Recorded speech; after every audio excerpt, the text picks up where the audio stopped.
Olá! Começa agora o Momento de Expressão com Bruno Finazzi, um oferecimento Exlan Informática localizado na Ceilândia DF, onde fabricou essas canecas elegantérrimas. No Dia Nacional do Inventor, trouxemos alguém que se reinventa. Carol Nemetala é uma atriz acrobata que participou do elenco especial do Didi, o Peregrino, o programa Criança Esperança e da série Supermax da Rede Globo. Lecionou como professora de iniciação teatral na Escola Nova Gávea. Foi gestora teatral de teatros nos teatros Paulo Autran e Paulo Gracindo no Sesc DF. Experienciou curadoria e produção de espetáculos. Atualmente, une o fazer artístico com a culinária, empresariando a Carmim Picolé, desde 2015, onde fornece picolés e mini paletas de forma diferenciada em eventos. Escorpiana com instintos selvagens, mas doce quando o subtexto é confiável e não demonstra nocivo, fazendo uma das maiores vozes que nos deixou essa semana entoar. Atenção, ao dobrar uma esquina, uma alegria. Atenção, menina, você vem... Quantos anos você tem? Atenção, precisa ter olhos firmes para este sol, para essa escuridão. Atenção, tudo é perigoso, tudo é divino, tudo é maravilhoso. Carol Nemetala, ou simplesmente Caroline. Você, como escorpiana, adora desafios. Foi isso que desejou ser artista e não fazer um concurso e ter essa estabilidade que a maioria das pessoas no Distrito Federal tem? Ai, que primeiro eu tenho que agradecer essa homenagem, né? Que linda. Sua cara total, né? Ai, super. Fiquei emocionada mesmo agora. Você me pegou de surpresa, Bruno. Sim, é um prazer estar aqui e é um prazer falar de arte, né? Dizer que a gente subverteu um pouco essa ordem, né, do concurso público. Apesar de já ter passeado, de já ter tido várias questões e desafios, assim, porque a gente vai um pouco como a sociedade vai demonstrando, né? Tem que ter um emprego, tem que ser estável. Mas desde a época que eu entendi que eu era atriz, era difícil entender esse ritmo dentro da arte, né? Assim, é possível você estar empregada, trabalhar com cultura, mas estar no palco é diferente. Você não tem muito controle sobre isso, né? Você não tem controle dos projetos, não tem controle de onde você vai realmente atuar. Então, assim, é instabilidade total e viva isso, né? Mas, Carol, ao mesmo tempo, eu fico olhando assim, não fazer concurso é uma vida um pouco doída, né? A Mir Haddad falava que o ator ele tem que ter calos. Esses calos que o ator traz, que o artista traz, né? É muito doído. Foi uma escolha mesmo consciente ou você foi levada? A arte? Isso. Ela foi uma leva que me deixou consciente. Sei. Foi uma levada que, quando o bichinho pegou, já não tinha mais jeito. E às vezes até a gente tenta trocar, virar o rumo, o leme, mas não dá, já estava lá, né? Na verdade, eu comecei quando eu fiz ginástica olímpica. Eu sinto isso, assim. Às vezes as pessoas me perguntam, quando você entendeu que era arte? Quando eu, com 5 anos de idade, comecei a fazer ginástica olímpica, eu via que o meu corpo tinha muita expressão. Né? Era o momento da minha expressão. Eu falava muito pouco, eu era tímida. E com 10 anos... Introspectiva, como toda escorpiana, né? Exatamente. O ocultismo era dentro de mim, meu mundo, meu eterno... Só observando e se expressava no corpo. Isso. Carol, isso é natural de uma artista apolínea que você é, né? E você conseguiu ao mesmo tempo juntar essa parte consciente que é a parte dionisíaca. A gente falou isso quando a gente se conheceu. Foi. Mas qual foi a primeira manifestação artística? Não vou falar consciente porque a gente nem sabe se a gente está consciente nesse momento, né? Sim. Mas no momento que você já teve uma compreensão, falando, não, calma aí, eu sou bonita, eu posso estar lá, eu tenho uma presença legal, as pessoas gostam de mim porque tem o carisma do ator, da atriz, você sabe disso, não é? Sim. Propriamente uma beleza comercial, mas o carisma, né, esse magnetismo que a gente tem, essa luz do mundo que a gente é. Quando que ficou essa luz assim, você falou, opa, calma aí, eu posso juntar essa parte apolínea minha do corpo, porque você é uma atriz de corpo, né? Sim. E ao mesmo tempo essa parte consciente ali de texto, de expressão, de beleza, de jogar ali, Sim. Colocar pra jogo. Sim. Eu vou te falar 2 momentos. Aqui, você falando agora me puxou essa memória. Eu fiz uma apresentação de ginástica olímpica mesmo, com acho que 10 anos, no Colégio Marista. Aham. E quando eu saí de lá, formou-se um corredor em volta de mim, pedindo autógrafo, porque eu era a menorzinha da turma e fazia todas aquelas estripulias, Aham. como as grandes, né? Como os Aham. maiores. E aí, o segundo momento foi quando eu pisei no palco com o Deto Montenegro. A gente fazia oficina dos menestréis. E eu tinha 16 anos. Com essa facilidade corporal e tudo, eu tinha muitas cenas que eu tava sempre ali dançando, era musical, né? Então, assim, quando eu saí do palco... Aparecida de Moraes? Ou não? Um pouco. Total. Se o corpo vai, eu ia, entendeu? Sim, Bem assim. Então, tipo, me botavam na frente, eu ia. Porque falar já era muito difícil. Então, foi por isso também que eu fui ali fazer a oficina, para entender como falar, como me posicionar, né? E expressar com a voz. E eu amei aquilo. Então, quando eu saí, sabe, festejos, era foguetório, assim, em cima de mim, falando, nossa, eu não sabia que você fazia isso. Eu falando, nem eu, também não, mas assim, saiu, consegui falar alguns textos e aí não teve mais jeito. Não teve mais fuga, aí o bichinho me pegou, com 16 anos, assim, também na consciência agora, né, já de fazer teatro, seguir aquilo ali, fui fazendo até... Gente, aí eu...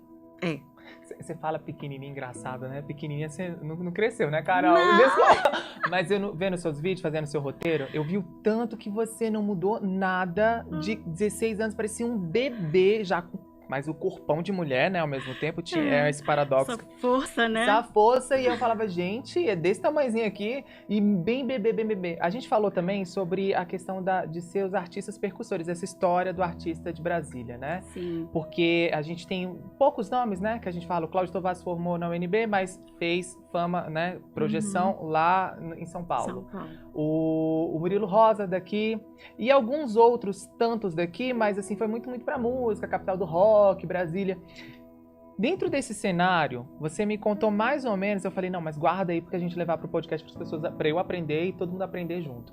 Como é que foi essa parte dos artistas aqui, essa safra de artista em Brasília, no qual você faz parte, né? Porque você é percussora, mas ainda tem esse constelar lá atrás, né? Tem, nossa, tem muita gente. Bidô Galvão, Carmen Moretson, o próprio nosso querido Hugo Rodas, né? Que esse ano fez a passagem. São atores, assim, diretores, né? Que eu tenho como referência aqui em Brasília. E a leva que veio depois deles, assim, eu atribuo um pouco também a essa oficina dos menestréis. Porque quando o Deto trouxe a oficina para cá, né? Com a Cláudia Charmiot, que é uma produtora até hoje, uma grande amiga, a gente faz até produção ainda juntas, graças. O Deto foi levando essa galera, assim, com ele, uma legião, Juliana Drummond, Abaité Queiroz, Rosana Viegas, André Araújo. Então, a gente foi fazendo junto a oficina e daqui a pouco dali foi todo mundo para as universidades. E foram havendo essas formações, né? Acadêmicas, é muito bonito a gente acompanhar todo mundo, né? Mariana Nunes, Ana França, que hoje está em Portugal. Tô falando agora do povo do Dulcina, porque teve o povo da UNB. Então, Carol, mas é isso que eu tô falando, abrindo essa janela. Quando você fala desses artistas, vocês falam esses nomes e tal, parte tanto de um métier de vocês, é um métier tão fechado. Sim. Porque, por exemplo, quando eu falo lá, Flávio Galvão, lá em São Paulo, isso. Alexandre Reineck, todo mundo já sabe dos quais eu estou falando, isso. Desse métier, mas aí entra nessa parte nacional. Aqui, eu acho que é um pouco segregado, não é? Porque quando você fala desses nomes aí, eu falo, gente, mas quem que ela está falando? Quem é esse povo, meu Deus? A cena local Brasília conhece esses nomes porque são professores hoje, dão oficinas. Mas essa galera toda, eu vou te falar, foi todo mundo pro Rio em algum momento. Sim. Rosana também, todo mundo ali com essa projeção ali na Globo, fizeram grandes trabalhos. Eu, Rosana e André fizemos Criança Esperança juntos, sabe? Então tem percurso também de ter saído de Brasília e ver a vida lá fora, também é de muita gente. Os melhores do mundo, por exemplo, eles contam histórias maravilhosas quando eles foram, né, pro E não Rio. abandonaram Brasília, né? Não foi igual o pessoal do Legião, do Paralamas, do Herbert Viana, que saiu daqui, teve essa projeção nacional e internacional e foi morar no Rio, em São Paulo, né? Aqui eles continuaram com essas raízes aqui, né? Sim, e aí isso acontece muito, esse início, né, essa iniciática de todo mundo ir e ao mesmo tempo voltar e ao mesmo tempo tá lá, sabe? A gente tá com essa ponte. Não tem como desfazer, né? A gente tem essa ligação lá fora com São Paulo. E eu fico vendo, às vezes é pouco reconhecido, porém é tão rico, é uma qualidade de trabalho de todos eles, que se você for buscar pelos nomes, eu falo mesmo, vai pesquisar para ver como é que vai ser, sabe? Você vai ver grandes trabalhos, é maravilhoso. A Rosana já foi atriz premiada, sabe? É uma cena local que a gente aqui conhece, mas que merece uma atenção do mundo, né? Que deveria ter uma atenção do mundo, né? Uhum. E eu acredito que fomentar a cultura em Brasília é um pouco difícil, né? Uhum. Carol, falando dessa atmosfera, desse rito de passagem para o Projac, de entrar na Globo, bom, eu vou falar isso, referência minha, tá? Eu vi lá uns vídeos seus, você lá gravando, você teve a experiência de ir pro Projac. Nenhum papel que foi conveniente pra mim, que foi proposto pra mim, até o presente momento, como figuração específica, não que não tem problema nenhum. Eu só acho que o salário de cachê era muito pouco pra eu poder fazer, e a oportunidade também como ator achei muito pouquinho. Sim. E aí por isso que eu preferi perpetuar em São Paulo. Ao mesmo tempo, eu acho um pouco sofrido a vida do ator do Rio de Janeiro, sabe? Desde um figurante, que esse elenco de apoio a gente não pode descaracterizar. Fiz muito elenco de apoio. Eu acho que isso é muito necessário para você viver um set, entender como é que funciona essa atmosfera. Entender os egos. Sim.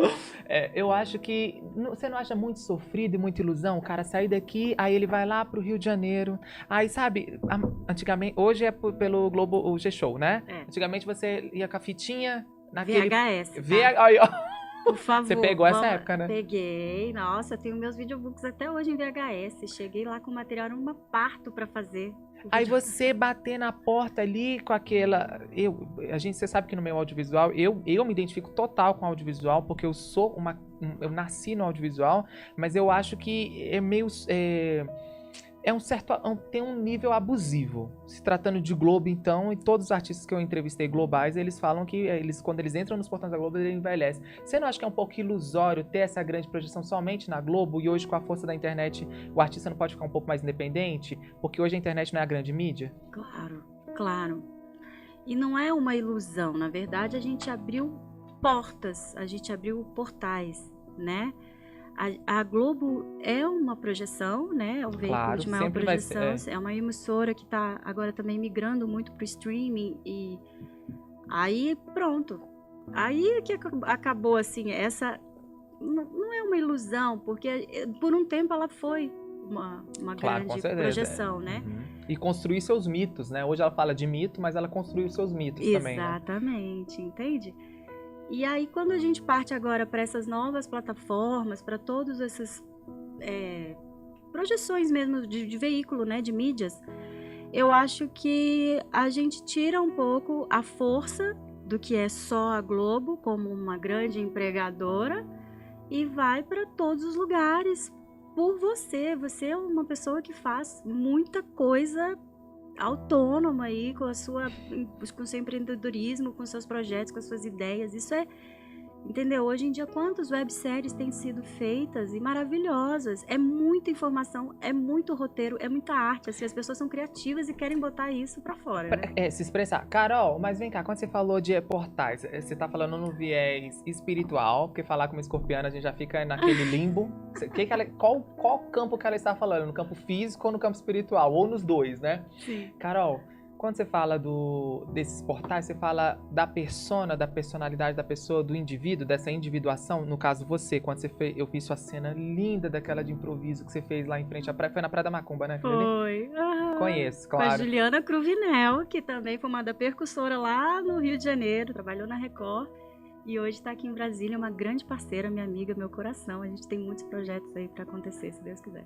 E aí, você fala de você abrir esse portal para você?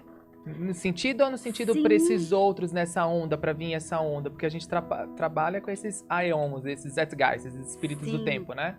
Você acha nesse sentido de abrir esse tempo para essas novas gerações, sair daqui e ter que ir, é isso que você fala? Isso, eu falo também por ser um portal da alma. Você percebe o que te faz sentido, o que te faz sentir. Então, quando eu fui para a Globo, eu não era só a ilusão de trabalhar na Globo. Era bater na porta da Globo, era saber o que fazia sentido, se aquilo realmente tinha um porquê para mim. Não era só o reconhecimento que eu queria entender aquela linguagem audiovisual, eu queria entender como que eram aquelas câmeras, aqueles estúdios.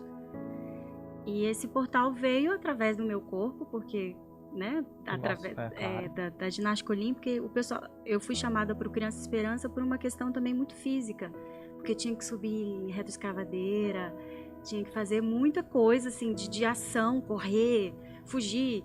E impressionar, no caso, né? Não era puramente humano, né? Chegando lá, ganhei um texto. Que maravilha! Então, foi sempre essa perseguição da minha evolução artística. Como que eu poderia emprestar e servir. E esse servir veio através do meu corpo. Então, os portais, eu acho que eles vêm como um chamado da sua alma e um chamado do que tem acontecido por aí. Se você acredita que o audiovisual é algo que vai te render, vai te levar a alguns lugares... Frutos, você por que segue. Não, né? Carol, você falou no início e você fala de uma forma muito linda, muito que o bichinho te pegou. E você é cria do teatro. Sou. Né? Aí você vê dois tipos de pessoas aqui. Uma pessoa mais do audiovisual, que é essa pessoa mais direta, e a pessoa mais delicada, tolhida, que a gente vai chegar agora nesse momento. Você não acha que o pessoal do teatro, essa gente do seu métier, né, no qual eu paquero com essa galera, não romantiza muito a vida artística? Vou citar um exemplo. Quero um exemplo. Porque no teatro tudo é maravilhoso, o teatro é sagrado. Não estou falando que o teatro não seja a verdadeira igreja, porque eu acredito que a verdadeira igreja é o comunhão, é o partir do pão. É o sacerdócio. Total. Mas você não acha que tem muito... porque no teatro é isso e não sei o quê... Porra, é difícil pra caralho, é muito doído. Um papel, às vezes o cara vai te dar uma cena, um papel, o cara você tem que limpar o chão, viver uma vida... Aí você tem lá atrás de cenografia, você tem atrás...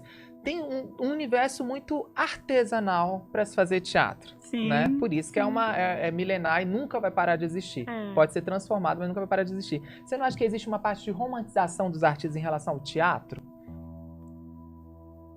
Não diria romantização. Tá. Eu diria... Não, é o seu lugar de fala, por isso que eu tô falando. Me fala. Consagração. Porque quando a gente consagra, a gente entra num teatro, a gente realmente faz ideia do trabalho que aquilo dá. E como nas outras linguagens também, numa TV, por exemplo. Mas é como se... Quando você faz o artesanal, quando você pega no barro, quando você tem um contato mais próximo com artistas, com as pessoas que estão fazendo tudo aquilo ali acontecer, o teatro te proporciona fazer mais em conjunto, mais em coletivo, mais em troca de olhos. Se você não me mostrar o verdadeira cenário... conexão, no caso. Exato. Né? Às vezes, num set de filmagem, você chega, tá pronto, eu falo meu texto, eu vi que o cenógrafo colocou ali, a arte fez todo Tá tudo no lugar. Tudo no lugar, mas eu não participei efetivamente daquilo.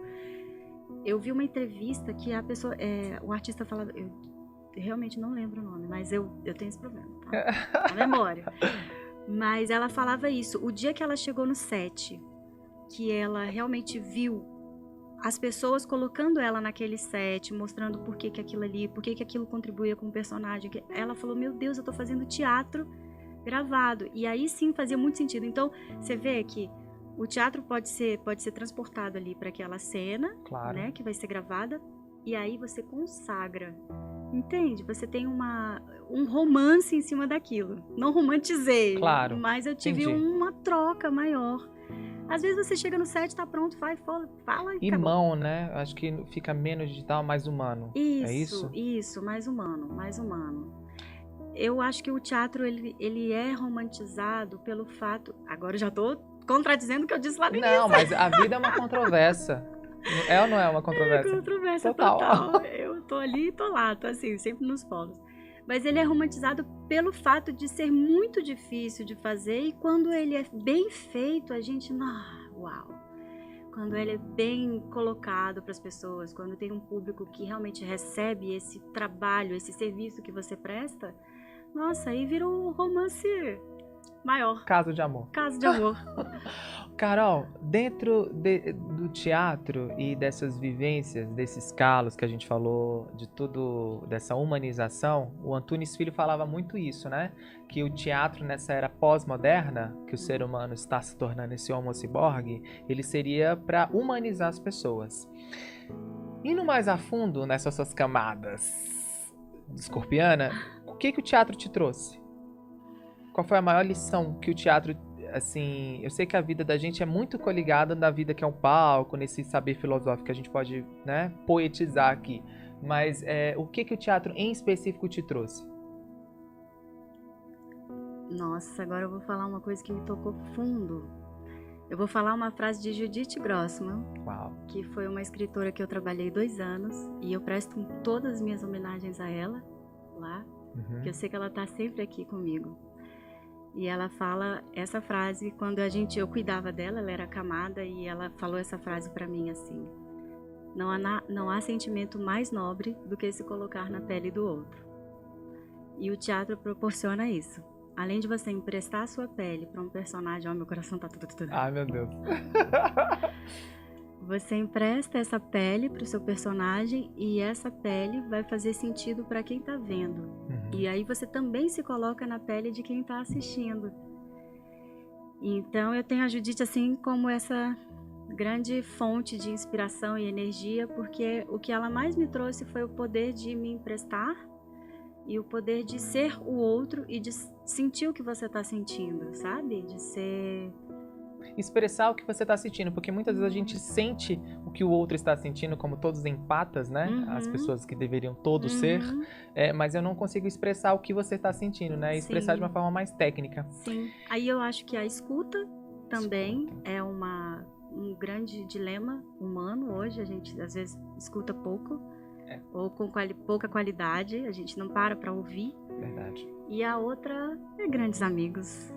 Quando a gente faz teatro, a gente só faz grandes amigos, a arte traz isso, né? Grandes pessoas que te acolhem, passam momentos de vida com você ali quando você está fazendo um projeto, quando você está atuando. E relações um pouco até promíscuas, no sentido que eu falo de todo mundo saber da vida de todo mundo. Aquele... é um fofocaiada só, isso aí é... Quem pegou não sei quem usa o negocinho. Isso, tamo aí junto, vamos fazer... A coxia é o nosso lugar, a nossa história de conversar. Fernanda Montenegro dizia que era um hospício, né? Que ela carregava. quando ela fazia monólogo, não precisava carregar esse hospício. Exato. Carol, antigamente, os artistas, eles precisavam, na década de 60, 70, que tinha ali Eco Maravilha, os Dizzy Croquetes maravilhosos, eles precisavam, não necessariamente essa palavra precisava, senão vai parecer que eu estou fazendo apologia à droga, mas não é, mas eles usavam o argumento de muitos deles, o próprio Cláudio Tovar, marido da Lucinha Lins, no qual eu entrevistei, me citou vários na entrevista. Sugiro todo mundo aqui acompanhar, uma entrevista maravilhosa. Vale a pena. E vários dentro deles, a Elke, agora eu vou falar da Elke, por exemplo, ela falou que eles utilizavam a droga para poder ter uma compreensão maior de mundo, de universo, de sistema, dessa Matrix que a gente vive. Mas, ao mesmo tempo, é uma viagem muito perigosa, né? Você entrar nessa viagem, nem sempre você volta. O Ney Matogrosso mesmo disse que uma vez, quando ele experimentou a primeira vez um lança-perfume, ele botou a cara no chão, e o Ney é um deus, né? E um dia ele pegou e falou assim, não, nunca mais eu vou usar nada, porque não combina com o artista, porque o artista já tem essa leve esquizofrenia. Essa leve... Isso que eu ia falar. Pois é, essa leve esquizofrenia. Você... Aí tem vários, desde a maconha ao chá, ao santo daime. Você precisou utilizar, como é que é essa sua relação de drogas em relação a essa cultura do povo do teatro, que é estigmatizada pelos governos, pela cultura, dizendo que todo artista ele usa droga. Outros artistas até justificam. O Raul Cortez falou que foi necessário para ele ter certa experiência, né, de droga. Eu já experimentei, foi necessário como pessoa, não como ator, ter isso, né, para eu saber no qual eu não quero ir. Entende? Bem isso. E eu queria que você falasse qual foram as suas experiências quanto a essas. Nunca foram boas, nunca, porque exatamente, eu acho que eu perco totalmente o senso, eu não funciono. Assim, não faço nenhuma apologia à droga, mas também não sou a favor de ninguém não experimentar, se não queira, sabe? Mas com o teatro, pra mim, nunca funcionou, nunca deu certo, até porque eu sou uma atriz de corpo, eu vim da escola, da disciplina de um atleta. Então, eu chegar no teatro no horário, fazer meu aquecimento, mexer o corpo... Suar. Vou falar aqui, a única experiência que um dia eu tive, que eu fumei e fui pro palco, eu ia pra um lado totalmente descambado de todo mundo. Eu tava fingindo, o que eu tô fazendo aqui? Nunca funcionou. Era um ensaio, graças a Deus. Foi ali o experimento. E não precisa disso. É meio que no Mato Grosso também. Fui com a cara no chão e acabou. Pra mim, tá ali... Acabou ali, eu não preciso misturar as coisas, entendeu? Se eu quiser me divertir, eu vou fazer de outra forma, não fazendo a minha brincadeira séria, que é o teatro, né? E eu acho que é um estigma mesmo, as pessoas... Mas existe, Carol, agora eu vou fazer uma brincadeira aqui do Clodovil Hernandes, na lente da verdade, Carol. Olha para aquela lente ali. Na lente da verdade, é cultural todas as relações do povo do teatro usar, beber antes do palco ou não? Ou esse estado que eles entram de inconsciente, inconsciência no caso, é muito técnica de repetição e que às vezes ele tá no seu barato, é um estado de loucura, eu posso dizer, é um tipo de loucura, dionisíaco. Ou você acha que tem muita gente que tá ali também por conta dos seus... Não, eu não acho que é normal, não é cultural, não. É um mito? Se cristalizou? Exato. Cristalizou de uma forma até... Porque antigamente, realmente, nesses anos, né, 60, 70, existia a utilização para a criação, muito também, né? As pessoas criavam, gostavam de escrever. Ditadura militar, um sistema aprisionando e poucas pessoas reagindo a isso, no caso, né? Querendo ou não, você pode até utilizar como uma forma de inspiração, sim. Você tá sabendo o que você tá fazendo ali, é consciente, né? Porém, eu acho que na hora do trabalho, na hora de você botar em cena, no pé, no corpo, na sua fisicalidade, talvez as pessoas entenderam por que isso tem que ser utilizado. Não precisa, não. É conforme você queira também. Cada um tem o seu limite, as suas limitações e suas vontades. Então, assim, por que hoje em dia se fala tanto, todo artista é maconheiro, todo artista é... Pra quê, gente? Por quê? Porque segue gerações essa cultura, esse mito que se cristalizou, né?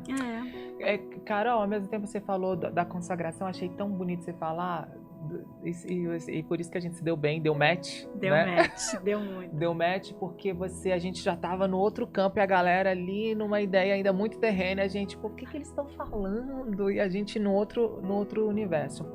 Brasília é uma cidade muito mística, né? E as pessoas que nasceram aqui, ou as pessoas que vieram para cá, que é o caso da Iris Bustamante, que foi mulher, né? Faz um trabalho de corpo maravilhoso igual você. Sempre fala que é um reconectar com esse céu de Brasília, com essa transcendência. Você, como escorpiana, você já tem um pé lá, né? Total, todos. Como é que você tem algum rito? Tem algum ritual ou você fez como o Ney Mato Grosso, quebrou os ritos e os costumes para na hora de entrar no palco, nesse lugar sagrado, nessa igreja? Tenho os meus ritos, tenho... Tipo o quê? Qual a mandinga que rola? Tá bom, vou falar. Lavanda tem que ter. Primeiro é um cheiro, né? Já jogo a minha lavanda do corpo. Tem alguma coisa ali que eu não sei porquê, já me abre sentir, né? O cheiro. É o seu primeiro... eu acho que para cada espetáculo, para cada trabalho, eu faço uma coisa diferente, assim, de acordo com o que o personagem... Mas eu sempre tenho um ritual. É o que o personagem ou o que eu tô criando ali naquele momento, sabe?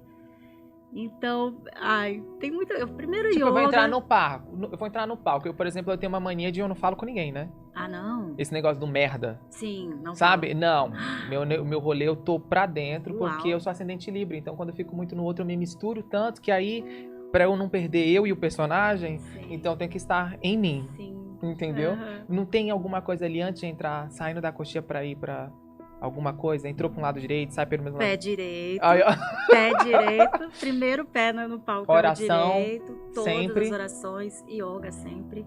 Faço Verdade. sempre as respirações, né? Faço toda a minha saudação ao sol. Ou à lua, dependendo do personagem. Dependendo, sempre tem um ritual assim. Aí depois eu vou pra questão do personagem. Se o personagem ele tem que entrar agitadinho, eu vou fazer flexão, faço minhas corridas, faço sempre uma coisa. Eu não tenho essa coisa de não falar, não. Se eu tô, eu gosto de É um botar equilíbrio pilha. escorpiano, né? O escorpião É. tem muito disso, né, Carol? Ele, ao mesmo tempo, ele. Por isso que é o estado. É a água no estado sólido. Ou seja, como é que é o estado sólido? É gelo. É. Ou seja, ninguém penetra ele. Sim. Olha que sim. barreira. E eu tenho essa polaridade do escorpião com touro. Uhum. Então, ao mesmo tempo que eu sou introspectiva, se eu tô na Tem a coxinha, sedução também. eu preciso, Ah. falar com todo mundo, botar todo mundo correndo, fazer, sabe? Eu gosto de saber que eu tenho esses dois lados aqui bem puxando pro equilíbrio, porque isso vai me trazer a grande força de estar em cena, sabe? Eu sinto isso, assim. Então, se o personagem vai entrar mais lento, aí eu vou fazendo ali minha meditação, minha força mais calminha, dionisíaca, mas eu tô ligada no que tá acontecendo, eu tô abrindo os meus poros pra saber o que os meus colegas estão sentindo, pra onde que vamos e tal, e aí de repente tá todo mundo junto fazendo essa conexão, sabe? Entrou no inconsciente, acabou. Acabou. Ali você se encontra, que é o seu lugar de... É a era do sentir. Era. É o meu lugar. Carol, gente, o povo do teatro vai me matar aqui agora, mas não é sobre isso, é sobre... Eu acho que a gente tem que confrontar, falar certas coisas que não que nos incomodam, mas são análises e são cacuetes que tem nessa cultura da classe artística. Ao mesmo tempo, eu falei que Brasília é uma cidade mística, ao mesmo tempo é uma cidade política. E existe uma cultura da politicagem. Olha, que absurdo, mas vamos lá. Mas existe uma politicagem entre as relações do teatro. Eu sempre gosto de falar isso, eu não quero parecer pedante, chato, alguma coisa, mas sempre todo mundo é muito queridos, todos, amados, maravilhoso, lindo, meigo. E tem uma porção de gente que a gente não gosta, a gente não se dá bem. E eu acho que não que você tem que ser descortês, deselegante com ninguém, mas eu acho que você também tem que ser um pouco de... Eu não gosto dessa pessoa, não acho que ela não foi legal comigo, me deu uma rasteira em tal papel, ou me deu uma rasteira num projeto, fez uma fofoca assim, e muitas vezes existe tal esse maravilhoso. Por que esse comportamento, esse comportamento político que tem nas relações do teatro? Ou você acha que é uma análise leviana? Não é leviano, não. E também não acho que é só em Brasília, né? Eu acho que não, você tem Brasília por ser político, né? Sim. Mas eu sou da cultura do paz e amor, né, Bruno? Uhum. Eu não, assim, essas histórias que eu ouço, pra mim, são quase que infantis, assim, porque se você não gosta da pessoa, você vai respeitá-la pelo que ela é e pronto, você não precisa só falar, você puxou meu tapete, isso é quase uma criança birrenta falando, por que você fez isso? Não, eu acho que a gente pode trocar, falar, olha, eu não gostei daquilo que você fez, não foi legal, mas na próxima a gente acerta, sabe? Eu gosto de ter essa coisa. Uma autenticidade escorpiana, né? Eu acho, não sei se é escorpiana só, mas acho que de um ser humano que quer evoluir, né? Que quer buscar formas de lidar com o ser humano, aquela coisa. Se você passou por um problema comigo, eu preciso me colocar na sua pele. E tem que resolver aquilo, ó. Não foi legal e tá tudo bem. Agora, não vamos dizer que todo mundo é amargo, que fulano é maravilhoso. Isso. Eu falo isso porque... E não é só aqui mesmo, não. Eu tô falando de São Paulo, gente. Tô falando de toda a cultura. Isso. E, na verdade, não é. Não é. E não é. É do ser humano. É do ser humano. Carol, dentro da arte, que é essa cultura que existe, que você falou, até quebrou, né, esse rito. Acho até legal você falar, porque todo mundo geralmente nunca me dá uma resposta tão direta quanto você me deu, quando eu faço essa pergunta. Geralmente eu gosto de sempre botar o artista na lente da verdade nessa pergunta. Mas existe algo dentro da arte que não é arte? O que é arte? O que não é arte dentro da arte, hoje? Uau! vejo. Não vejo. Porque arte é criação. Sim. E você acordar. Essa semana eu ouvi isso. Você acordar e ter um olhar para sua janela diferente já é arte. Ou diferente ou não, ou rotineira, é arte. Eu acho que a gente passa muito pelo crivo do gosto, não gosto, julgamentos. Isso aqui não me parece arte, isso aqui ficar pelado, nu, me chocou. Isso. É só um sentimento, é o que te chocou. Mas aquele processo que está ali exposto, ele passou por um processo de evolução, de transformação dentro daquela pessoa até ela colocar ali para fora, né? Então, por que você vai julgar aquilo dizendo que não é arte? Se passou por um processo de criação, por uma cabeça que pensou, por uma coisa que realmente pode chocar ou não, mas vai te fazer uma reflexão, vai te trazer uma possibilidade de pensar outros futuros, de pensar outras coisas que você queira na vida. Repensar a vida, reinventar. Então, eu acho muito difícil essa questão de dizer arte que não é arte. Nasceu é arte, é criação, entende? Como que pode a gente... entendeu? Entendi. Não trocar informações com isso, assim, para mim não existe. Você fazer um café é arte, você ter uma roupa, você se vestir, você ter um olhar, você tá sensível àquilo. É criação o tempo todo, sabe? Posso estar sendo também muito, pode crezona demais, mas eu não considero nada fora da arte. Principalmente assim, quando eu fazia curadoria, já tô puxando aqui. Não, mas é sobre isso. Né? Posso ir? Não, é sobre isso mesmo. Porque pra você falar, você tem que exemplificar, né? Porque senão fica muito no abstrato. E muitas pessoas falam assim, gente, até parece fazendo um café, que é uma coisa totalmente robótica. Exato. E técnica. É 2 gramas de não sei o quê, 3 não sei o quê, não sei o quê. Deu isso. Entende? Mas é exatamente, parece que é romântico, né? Um olhar romantizado. Você entende? Entendo. Agora sim tá fazendo sentido aquela questão que a gente volta. É bom agora que as pessoas vão ter que voltar lá no podcast. E pra poder compreender tudo o contexto. Exatamente. Que a gente não tá aqui só viajando, a gente tá universalizando todo um contexto muito bom. E eu agradeço mais uma vez. Não, que isso. A curadoria, ela é uma possibilidade de você entender isso. Quando eu tive no SESC por 2 anos, né, como curadora, como técnica de cultura e curadoria, a gente fazia muito... Chique demais, hein? Ai, gente, é um trabalhão. Ontem a gente estava lá, apresentamos do cabaré lá, também foi muito legal. E o SESC, muito obrigada. Tem que agradecer, não tem como. O SESC é o maior incentivador de cultura. Super. E aí a gente vê muitos trabalhos que funcionam para o público, para um certo tipo de público, e muitos trabalhos que às vezes você tem que botar ali numa gaveta e falar, esse aqui eu vou guardar para um outro momento, para um outro projeto, para outra linguagem, entende? Então eu penso que por que não existe arte que não é arte? Porque em algum momento aquilo que foi feito, que você julgou não estar funcionando naquele momento, em qualquer outro momento da vida de uma outra pessoa, de uma leitura que você tiver, vai fazer sentido. E não é só para você, somos milhares, somos bilhares nesse mundo. É como se fosse um quadro de Picasso. Isso. Não faz sentido na hora, aquela pintura estranha, mas quando termina é todo um contexto. Perfeito. É isso.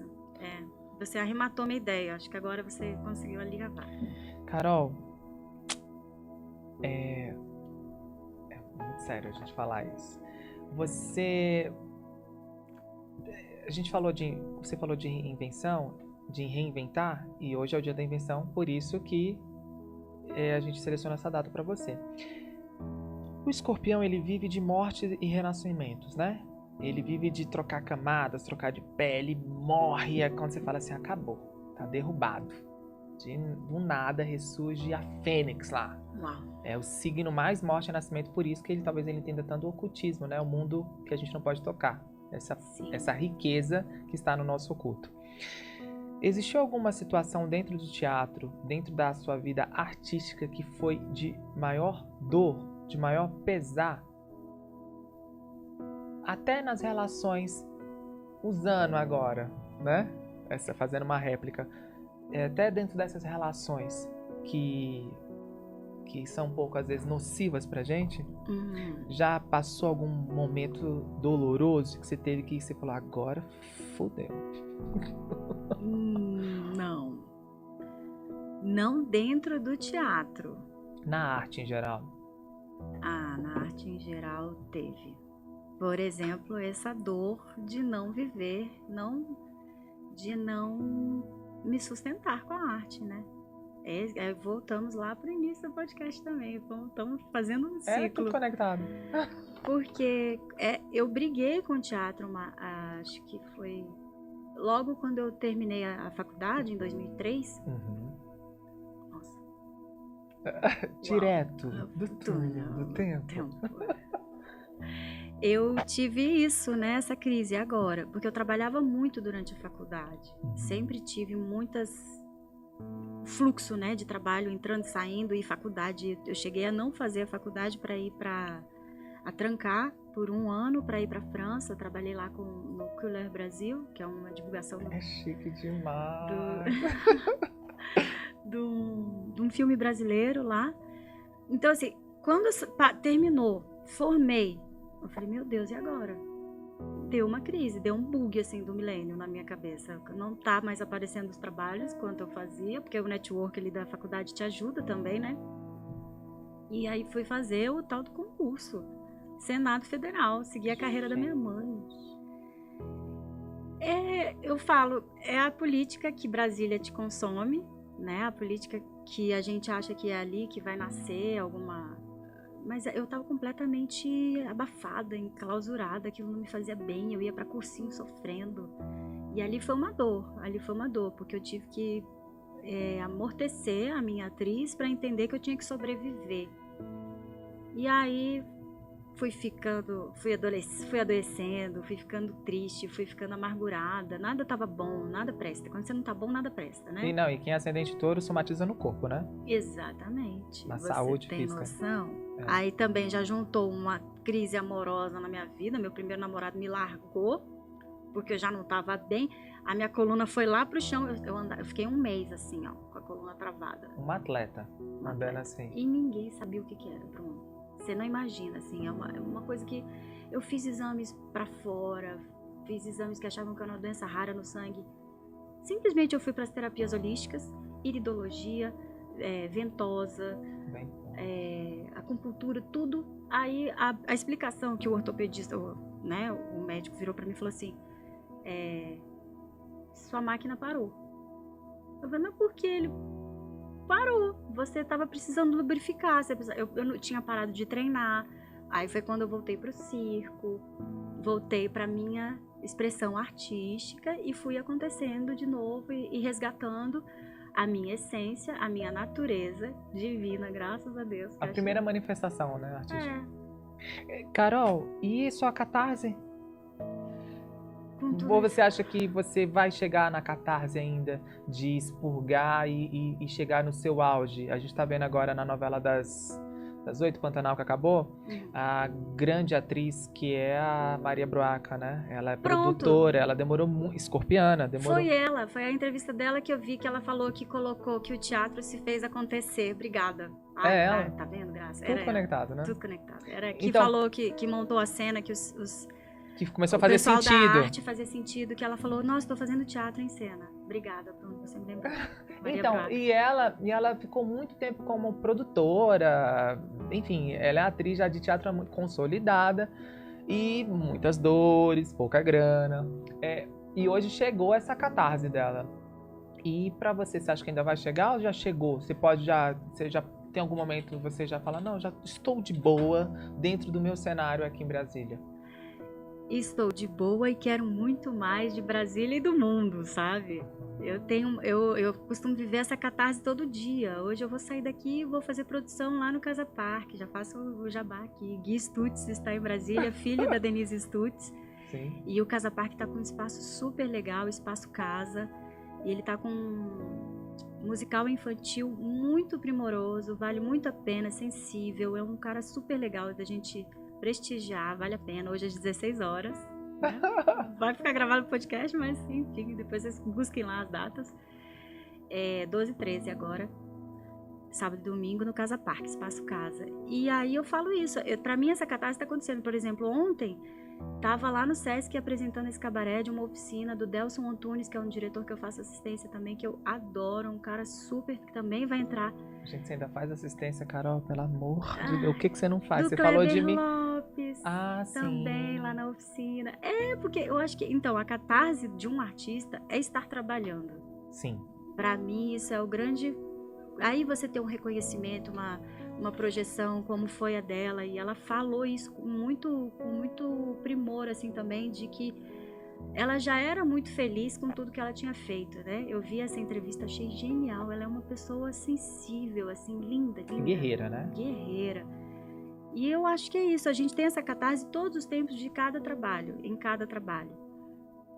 Reconhecimento, quando a gente chega, aí você, sim, vai para um outro lugar, que eu acho que até ultrapassa um pouco essa catarse, assim, vai para um lugar de, eu fiz bem o que eu queria, o que eu tinha que fazer, sabe?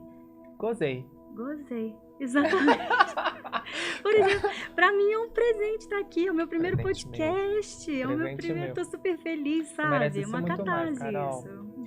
Carol, e pra gente finalizar, existe uma dinâmica aqui no Momento de Expressão, onde um artista homenageia outro. Então, chegamos até você porque eu estou te homenageando, porque a vida te homenageou, porque a gente se conheceu naquele encontro no qual eu nem dei segmento no curso e você foi um presente que ficou.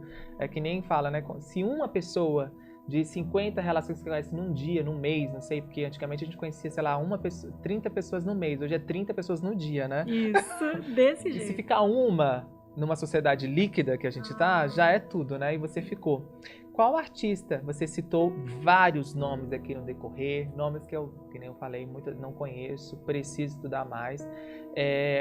Qual seria o artista que você homenagearia para esse momento de expressão, tanto digital ou presencial como está sendo o seu? Você é a minha primeira, você me desvirginou aqui no momento presencial e seremos agora pro digital, mas eu vou ficar sempre entre o digital e o presencial. Ótimo. Qual seria o artista para manter essa dinâmica de um artista ser homenageado? Porque aqui não sou Léo Dias, não sou nenhum entrevistador tendencioso, leviano.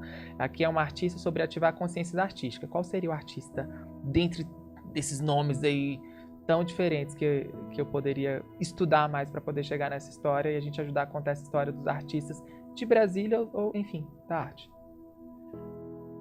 Agora você me pegou, Bruno. Vem tanta gente na minha cabeça. Tanta gente. Brasília é um presente, é um leque de personalidades, de pessoas com histórias, com temas, sabe? Olha, agora você me pegou mesmo. Mas existem os íntimos, né? Os íntimos de Deus. Quem é seu íntimo ali? Os chegados, que você conhece a história profundamente e que tem tudo a ver com o momento de expressão, que esse momento que entra no nosso viés arte, cultura e espiritualidade, Carol. Olha, eu vou falar que a pessoa que eu tô mais próxima hoje, que eu tenho trabalhado, natural, né? Que tá mais assim, mexendo com o meu ser, é o Kleber Lopes. Que tem uma grande produtora também. A gente tá fazendo esse trabalho muito lindo, primoroso. A gente tá trazendo o autoral de cada aluno ali, onde você pode ver, né? Então, e você está super convidado para a nossa apresentação final, pelo amor de Deus, você não vai deixar de ir. E o Cleclé, eu sei da história dele, de faculdade, né? Ele é uma pessoa que... Muito rico culturalmente, meu Deus! A história de vida dele, eu não vou dar spoiler, mas para você saber, ele fala isso com muito orgulho também, é só para a gente ter noção. Ele foi o primeiro da linhagem, né, dele, assim, de família, a fazer faculdade e de provar que era possível. E arte. Quebrou um cacoete. Quebrou. E ele faz arte, e ele tem uma produtora, e ele tem essa pesquisa de mestrado, que é essa que a gente tem trabalhado lá. Maravilhosa. Entre o real e o ficcional, que é o nome da oficina, que é no qual deu o nome da oficina. E cada direção que ele dá, ele traz esse histórico, ele traz esse estofo, essa bagagem. Muito. Que você fala, meu Deus, tem mais que um diretor, tem um ser humano tão... Não, e a gente procura, meu Deus, onde estava escondido, né, Carol? Entendeu? isso que a gente estava falando. Brasília é esse nicho. Brasília tem grandes pérolas ali escondidas. Você abre a conchinha, você fala, meu Deus, um mundo, sabe? Isso é muito bonito. E ele tem essa espiritualidade, ele tem esse carinho com os alunos dele. Tem. É muito precioso. Aí eu até agradeço a oportunidade de falar aqui, Bruno. Você é muito sensível também. Imagina. Eu que E agradeço. também presto minha homenagem a você, tá? Porque Você está aqui é uma homenagem. Gente, gostou? Eu também gostei muito. Então que o Kleber Lopes aceite o convite, porque vai ser feito, eu formalizo com todas as pessoas que estão aqui. Às vezes não rola de agenda ou dinâmica, ou às vezes até que o artista quer pontuar como que tem que ser feito o roteiro, e aí eu falo, não, querido, o axé aqui, quem faz sou eu. Carol, muito obrigado por você estar aqui no Momento de Expressão, pois você é gente de expressão. Agradeço novamente aqui a Exlan Informática, que fez essas canecas chiquérrimas. Tintim, né, Carol? Tintim, Momento de Expressão, Exlan. Acompanhe essas e outras entrevistas com artistas e em todas as plataformas digitais do Momento de Expressão com Bruno Finazzi, estimulando a você ter consciência de si e resgatando a sua autoexpressão, contribuindo para uma sociedade com propósito. Momento de Expressão com Bruno Finazzi, ao vivo no Instagram, Bruno Finazzi. Obrigado, gente. Obrigado, Carol. Ai, muito obrigada, meu amor. Amei. Amei. Gostou?